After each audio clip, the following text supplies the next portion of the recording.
महाराष्ट्राचे भावी मुख्यमंत्री म्हणून देवेंद्र फडणवीसांच्या नावावर शिक्कामोर्तब झाल्याच्या पार्श्वभूमीवर भाजप नेत्यांनी त्यांना आज शुभेच्छा दिल्यात। आज देवेंद्रजी फडणवीस यांची भारतीय जनता पार्टीच्या विधिमंडळाच्या नेतेपदी निवड झाली, एकमताने निवड झाली। आम्ही स्वतः सुधीर मुनगंटीवार, चंद्रकांत दादा पाटील, आशिष शेलार, मी स्वतः आम्ही अनुमोदन दिलं, अनेक आमदारांनी समर्थन केलं आणि त्याबद्दल मी त्यांचे मनापासून खूप खूप अभिनंदन करते आणि त्यांना शुभेच्छा देते की महाराष्ट्राची धुरा सांभाळण्यासाठी लोकांनी जो विश्वास दाखवला, ऐतिहासिक विजय आम्हाला दिलेला आहे, त्या विजयाला लोकांच्या अपेक्षा पूर्ण करण्यासाठी त्यांचं नेतृत्व सार्थ ठरो हीच मी ईश्वरचरणी प्रार्थना करते आणि त्यांनाही शुभेच्छा देते। अत्यंत उल्हासनीय, अत्यंत आनंदाचं वातावरण सगळ्याच विधिमंडळ सदस्यांमध्ये दिसून आलेलं आहे आणि महाराष्ट्राच्या जनतेमध्ये पण दिसून आलेलं आहे। देवेंद्रजींच्या नेतृत्वात या राज्यांनी 2014 ते 19 अभूतपूर्व असा विकास बघितलेला आहे आणि तेच विकास पर्व आता परत 2024 पासून पुढे दिसण्यात येईल।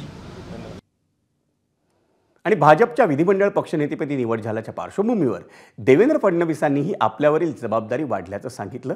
तसंच त्यांनी एक है तो सेफ हैचा नाराही दिला।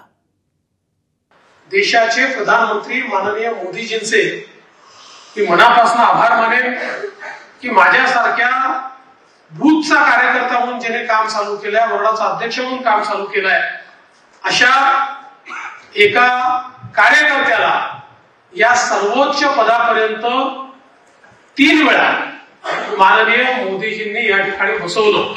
अर्थात या निवडणुकीचं विश्लेषण करायचं झालं तर मी असं म्हणेन या निवडणुकीने एक गोष्ट आपल्यासमोर निश्चितपणे ठेवली आहे, ती म्हणजे एक है तो सेफ है आणि मोदी है तो मुमकिन है। पुढची वाट ही आपल्याला अपेक्षा पूर्ण करण्याकरता संघर्षाची आहे।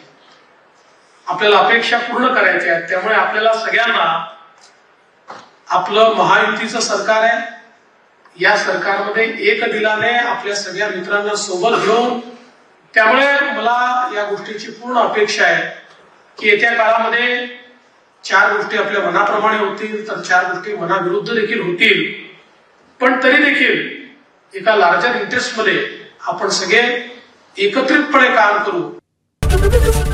एबीपी माझा, उघडा डोळे बघा नीट।